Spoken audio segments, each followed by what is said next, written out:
മറ്റൊരു വീഡിയോയിലേക്ക് സ്വാഗതം. ഇന്നിവിടെ വിശകലനം ചെയ്യുന്നത് 9/5/1998 ജനിച്ച ഒരാളുടെ ഗ്രഹസ്ഥിതിയാണ്. ചിത്തിരയാണ് നക്ഷത്രം. ചിത്തിര 2-ാം പാദം. ചിങ്ങലഗ്നം. ലഗ്നത്തിൽ രാഹു, 2-ൽ ചന്ദ്രൻ, 3, 4, 5, 6 ഭാവങ്ങൾ ശൂന്യം.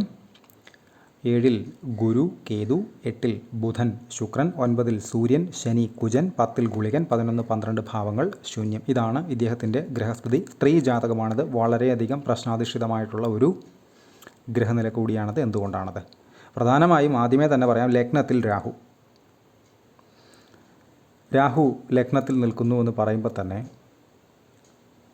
അത്യാവശ്യം സൂക്ഷിക്കേണ്ടുന്ന ഒരവസ്ഥ ഏതൊരു ഗ്രഹനിലയിലും ഉണ്ടാകും. കാര്യം രാഹു എന്ന് പറഞ്ഞാൽ മായാവിദ്യകളുള്ള ഛായാഗ്രഹമാണ്, ഇല്യൂഷൻസ് ആണ്. നടക്കും എന്നുറപ്പുള്ള ഒരു കാര്യത്തെ നടത്താതിരിക്കാനും നടക്കുകയേയില്ല എന്ന് വിചാരിക്കുന്ന ഒരു കാര്യത്തെ നിഷ്പ്രയാസം നടത്താനും തക്ക ശക്തി രാഹുവിനുണ്ട്.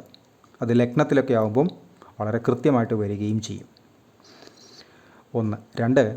രാഹു നടത്തുന്ന ദൃഷ്ടികൾ 6, 7, 9, 12 ഈ 4 ഭാവങ്ങളിലേക്കും രാഹു തൻ്റെ ശക്തമായിട്ടുള്ള ദൃഷ്ടി പായിക്കുകയും ചെയ്യും. അപ്പോൾ 12ലേക്കൊക്കെ രാഹുവിൻ്റെ ദൃഷ്ടി എന്ന് പറയുമ്പോൾ പ്രത്യേകിച്ചും അത് ചന്ദ്രൻ്റെ ക്ഷേത്രത്തിലേക്കാണ്. മാത്രവുമല്ല വ്യയസ്ഥാനം കൂടിയാണ് കർക്കിടകം ഇദ്ദേഹത്തെ സംബന്ധിച്ച്.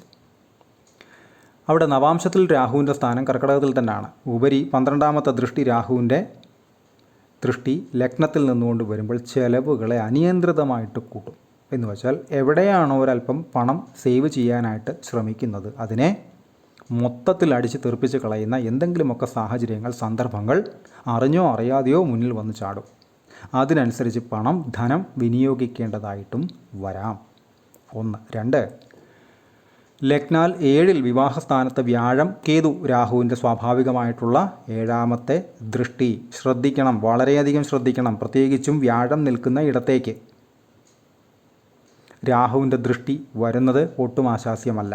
ഉപരി ഈ വ്യക്തിയെ സംബന്ധിച്ച് വിവാഹം എന്ന് പറയുന്നത് ഒരല്പം ടാസ്ക് തന്നെയാണ്. കാരണം 1. 7-ൽ കേതു, രാഹുവിൻ്റെ ദൃഷ്ടി, വ്യാഴമാണ് നിൽക്കുന്നത് എന്നിരുന്നാൽ തന്നെയും 7ാം ഭാവാധിപനായിട്ടുള്ള ഗ്രഹം, ഇവിടുത്തെ ക്രൂഷ്യൽ പോയിൻറ്റും അതാണ്. 7ാം ഭാവാധിപനായിട്ടുള്ള ഗ്രഹം ശക്തനായ ശനി നീചനായി നിൽക്കുന്നു. ഒത്ത് കുജൻ സ്വന്തം ക്ഷേത്രത്തിൽ. ഉപരി പ്രധാന ശത്രു സൂര്യൻ. 2ഉം ശത്രുക്കൾ തന്നെയാണ്, നീചനുമാണ്.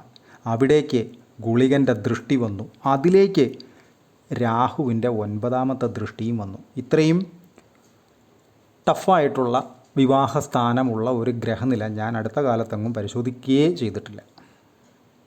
ഓപ്പണായിട്ട് പറഞ്ഞാൽ അത്രയും ടഫായിട്ടുള്ള, പ്രത്യേകിച്ച് ഈ ഗ്രഹങ്ങളെല്ലാം തന്നെ. ഇപ്പോൾ രാഹു ലഗ്നത്തിൽ നിൽക്കുന്നു, 7ലേക്ക് ദൃഷ്ടി ചെയ്യുന്നു. ഉപരിയായി 7ാം ഭാവാധിപൻ ശക്തനാണ് ശനി, നീചനായിട്ട് നിൽക്കുന്നു. അവിടെ അതിൻ്റെ പ്രധാന ശത്രു സൂര്യൻ നിൽക്കുന്നു.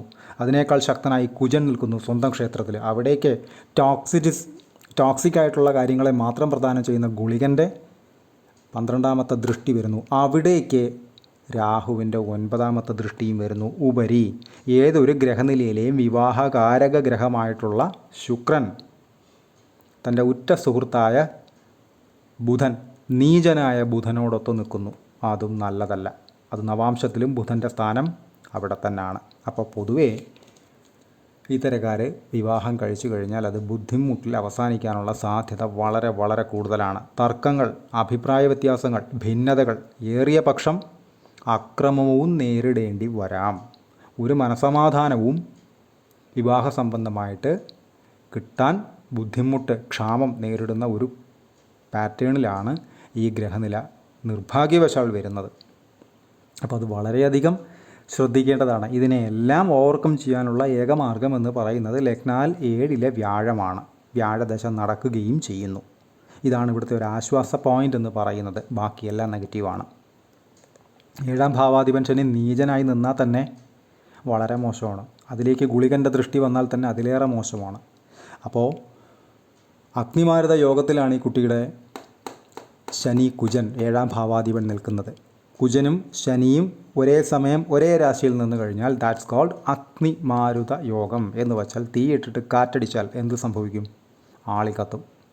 അവിടെയാണ് എരുതിയിൽ എണ്ണ ഒഴിക്കുന്ന സൂര്യനും നിൽക്കുന്നത്. അവിടേക്കാണ് ഗുളികൻ്റെ ദൃഷ്ടി വരുന്നത്, രാഹുവിൻ്റെയും ദൃഷ്ടി വരുന്നത്. ഒരു സമാധാനവും വിവാഹ സംബന്ധമായിട്ട് അല്ലെങ്കിൽ വിവാഹശേഷം ഉണ്ടാകാൻ സാധ്യത കുറവുള്ള ഒരു കാറ്റഗറിയിലാണ് ഈ ഗ്രഹനില വന്നിട്ടുള്ളത്. വളരെയധികം ശ്രദ്ധിക്കേണ്ടുന്ന ഒരു കാര്യം തന്നെയാണ്. മാത്രവുമല്ല, ലഗ്നാൽ 10 ഗുളികൻ നിന്ന് കഴിഞ്ഞാൽ ജോലി സംബന്ധമായിട്ട് ഇറിറ്റേഷൻസ്, ബുദ്ധിമുട്ടുകൾ, ജോലി നഷ്ടപ്പെടുന്ന അവസ്ഥ, ജോലി സ്ഥലത്ത് എന്തെങ്കിലുമൊക്കെ തനിക്ക് എതിരായ കാര്യങ്ങൾ നടക്കുന്ന രീതിയിലുള്ള സന്ദർഭങ്ങൾ ഉണ്ടാവുക, അതിൽ അത്തരം കാര്യങ്ങളെ നേരിടേണ്ടി വരിക, ഇതെല്ലാം തന്നെ ഇതിൻ്റെ ഫലങ്ങൾ തന്നെയാണ്. മാത്രവുമല്ല, മാറ്റ ജോലികൾ ഉണ്ടാവുക. ഒരു സ്ഥലത്ത് കുറേ കാലം ജോലി ചെയ്ത ശേഷം എന്തെങ്കിലുമൊക്കെ കാരണങ്ങൾ കൊണ്ട് അവിടുന്ന് മാറി മറ്റൊരു സ്ഥലത്തേക്ക്, അല്ലെങ്കിൽ അതിനിടയിൽ ഒരു ജോലി അനിശ്ചിതാവസ്ഥ ഉണ്ടാവുക പോലെയുള്ള ഫലങ്ങളെല്ലാം 10 ഗുളികൻ കൊടുക്കാം. മാത്രവുമല്ല, 10ാം ഭാവാധിപനായിട്ടുള്ള ഗ്രഹം ശുക്രൻ നിൽക്കുന്നത് സുഹൃത്തായ നീചനായ ബുധനോടൊത്താണ്. ഇവിടേക്കൊന്നും വ്യാഴത്തിൻ്റെ ദൃഷ്ടിയുമില്ല. 7ാം ഭാവാധിപൻ നിൽക്കുന്നതിലേക്കോ തൊഴിൽ സ്ഥാനത്തിലേക്കോ ഒന്നും തന്നെ വ്യാഴത്തിൻ്റെ ദൃഷ്ടി വരുന്നുമില്ല. ലഗ്നത്തിലേക്ക് വ്യാഴത്തിൻ്റെ ദൃഷ്ടി വരുന്നുണ്ട്. പക്ഷേ രാഹു കൈയടക്കി വെച്ചേക്കുന്ന ലഗ്നമാണ്. അതെല്ലാം കഴിഞ്ഞിട്ട് വേണം വ്യാഴം അവിടെ വന്ന് ദൃഷ്ടി നടത്തി അതിൻ്റെ പോസിറ്റീവായിട്ടുള്ള റിസൾട്ട് ഈ വ്യക്തിക്ക് കിട്ടാനായിട്ട് സമയമെടുക്കുന്ന ഒരു പ്രോസസ്സ് തന്നെയാണത്. വളരെയധികം ശ്രദ്ധിക്കേണ്ടുന്ന, മാത്രവുമല്ല മനസ്സ് സംബന്ധമായിട്ടുള്ള കാര്യങ്ങളിൽ ലഗ്നാൽ 5ാം ഭാവാധിപനായിട്ടുള്ള ഗ്രഹം വ്യാഴം ശനിയുടെ ക്ഷേത്രത്തിൽ കേതുവിനോടൊത്ത് രാഹുവിൻ്റെ ദൃഷ്ടിയിൽ നിൽക്കുന്നു. മനസ്സ് ഇൻവെസ്റ്റ് ചെയ്ത് നടത്തുന്ന എല്ലാ പ്രവർത്തനങ്ങളിലും ശ്രദ്ധ, ജാഗ്രത അത്യാവശ്യം തന്നെയാണ്. അല്ലെങ്കിൽ അബദ്ധങ്ങൾ പറ്റാനുള്ള സാധ്യത വളരെ കൂടുതലാണ്. ഇത്തരക്കാരുടെ ഒരു രീതി എന്ന് പറയുന്നത്, എന്തെങ്കിലും ഒരു അബദ്ധത്തിൽ ചെന്ന് ചാടി അത് പിന്നീട് അബദ്ധമാണെന്ന് മനസ്സിലായി അതിന് പിന്നീട് തിരുത്തൽ നടത്തി ശരിയായ വഴിക്ക് വരുന്ന ഒരു രീതി കാണിച്ചു കൊടുക്കാറുണ്ട്. അത് ആ ശരിയായ രീതിയിലേക്ക് വരുന്നത് വ്യാഴം ചെയ്യുന്ന ജോലിയാണ്. പക്ഷേ കേതു രാഹു അവിടെ തൻ്റെ ജോലി കൃത്യമായിട്ട് ചെയ്യും. മാത്രവുമല്ല, 5ാം ഭാവാധിപനായിട്ടുള്ള ഗ്രഹം വ്യാഴം നിൽക്കുന്ന രാശിയുടെ അധിപനും നേരത്തെ പറഞ്ഞ സൂര്യൻ, ശനി, കുജൻ, ഗുളികൻ, രാഹു ഒക്കെയുള്ള കോമ്പിനേഷനിലാണ് നിൽക്കുന്നത്. അതിൽ തന്നെ മൂന്ന് ശക്തരായിട്ടുള്ള ഗ്രഹങ്ങൾ ഒരുമിച്ച് നിൽക്കുകയാണ്. മാത്രവുമല്ല, ലഗ്നാധിപനായിട്ടുള്ള ഗ്രഹം സൂര്യൻ ശനിയോടൊത്ത് കുജനോടൊത്ത്, നീചനായ ശനി സ്വന്തം ക്ഷേത്രത്തിൽ നിൽക്കുന്ന കുജൻ ഒട്ട് നിന്ന് കഴിഞ്ഞാൽ തർക്ക സ്വഭാവം കൂടുതലായിരിക്കും. വിടയ്ക്ക് വിട്ടുകൊടുക്കില്ല. അത് വളരെ പ്രധാനപ്പെട്ട ഒരു കാര്യമാണ്. ഈഗോ വളരെ കൂടുതലായിരിക്കും. ഞാൻ ചിന്തിക്കുന്നതാണ് ശരി, ഞാനാണ് ശരി എന്ന് പറയുന്ന ഒരു വാദം ഉന്നയിച്ചു കൊണ്ടേയിരിക്കും. അവിടെ എല്ലാം തന്നെ ഇത്തരം സ്വഭാവം വിവാഹ ജീവിതവുമായി ബന്ധപ്പെട്ട് തർക്കങ്ങളെ, ബുദ്ധിമുട്ടുകളെ ക്ഷണിച്ചു വരുത്തും. കൃത്യമായിട്ട് പരിഹാരങ്ങൾ നേരത്തെ കൂട്ടി തന്നെ എടുക്കേണ്ടുന്ന കാറ്റഗറിയിൽ 100% പെടുന്ന, 1% പോലും കുറയ്ക്കാനില്ലാതെ 100% വരുന്ന ഒരു ഗ്രഹനിലയാണത്. സ്ത്രീ ജാതകവുമാണ്. അതുകൊണ്ട് തന്നെ ശ്രദ്ധിക്കുകയും വേണം. വളരെ പ്രശ്നാധിഷ്ഠിതമായിട്ടുള്ള ലഗ്നാധിപനായിക്കോട്ടെ, 7ാം ഭാവാധിപനായിക്കോട്ടെ, 5ാം ഭാവാധിപനായിക്കോട്ടെ, തൊഴിൽ സ്ഥാനത്ത് നിൽക്കുന്ന ഗുളികനായിക്കോട്ടെ, ലഗ്നത്തിൽ നിൽക്കുന്ന രാഹു ആയിക്കോട്ടെ, ഇതൊന്നും ഒരു ആശ്വാസ പോയിൻറ്റുകളല്ല. വ്യാഴദശ നടക്കുന്നു. അതിനുശേഷം വരാൻ പോകുന്നത് ശനിദശയാണ്. 2055 വരെ, 2036 തൊട്ട് 55 വരെയുള്ള 19 കൊല്ലക്കാലം. ശ്രദ്ധിച്ചില്ല എങ്കിൽ ബുദ്ധിമുട്ടാണ്. ഇത്തരം ശനിയെ നേരിടുക ഒരല്പം ടാസ്ക് തന്നെയാണ്. അത് വളരെ ശ്രദ്ധിക്കുക. അതിന് മുൻകൂട്ടി തന്നെ കൃത്യമായിട്ട് വേണ്ടുന്ന കാര്യങ്ങൾ ചെയ്ത്, വേണ്ടുന്ന കാര്യങ്ങളിൽ മനസ്സ് ഇൻവെസ്റ്റ് ചെയ്ത്, വേണ്ടുന്ന പരിഹാരങ്ങൾ കൃത്യമായിട്ട് ചുറ്റവട്ടത്തോടു കൂടിയൊക്കെ എടുത്ത് പോകേണ്ടുന്ന കാറ്റഗറിയിലാണ് ഈ ഗ്രഹനില വരുന്നത്. വളരെ ശ്രദ്ധിക്കേണ്ടുന്ന ഒരു ഗ്രഹനിലയാണത്. ഞാൻ നേരത്തെ പറഞ്ഞല്ലോ, അടുത്തെങ്ങും 7ാം ഭാവവുമായിട്ടൊക്കെ ബന്ധപ്പെട്ടും ലഗ്നവുമായിട്ടൊക്കെ ബന്ധപ്പെട്ടും ഇത്രയും പ്രശ്നാധിഷ്ഠിതമായിട്ടുള്ള ഒരു ഗ്രഹനില നോക്കേണ്ടിയേ വന്നിട്ടില്ല. ഇദ്ദേഹത്തിൻ്റെ ദശകളെടുത്താൽ ചിത്തിരിയാണ് നക്ഷത്രം. കുജദശയിൽ ജനിച്ചു 2002 വരെ, കുജൻ, അതിനുശേഷം രാഹു 2020 വരെ, അതിനുശേഷം ഗുരു 2036 വരെ, അതിനുശേഷം ശനി 2055 വരെ, അതിനുശേഷം ബുധൻ 2072 വരെ, അതിനുശേഷം കേതു, ശുക്രൻ എന്നീ ക്രമത്തിലാണ് ഇദ്ദേഹത്തിൻ്റെ ദശകൾ കടന്നു പോകുന്നത്. അതിൽ തന്നെ ഗുരുവിൽ ബുധനാണ്. പൊതുവേ ഗുരു, ബുധൻ ശത്രുക്കളാണ്. മാരകത്വമുള്ള, ശനി, സൂര്യൻ പോലെ മാരകത്വമുള്ള ശത്രുക്കളല്ല. എന്നിരുന്നാൽ തന്നെയും ശ്രദ്ധ വേണ്ടുന്ന സമയം തന്നെയാണ്. 3/11/2024 തൊട്ട് 9/2/2027 വരെയാണ് ഗുരുവിൽ ബുധൻ്റെ അപഹാരം. അതിനുശേഷം കേതു അപഹാരത്തിൽ വരും. വളരെ ശ്രദ്ധിക്കേണ്ടുന്ന സമയമാണ്.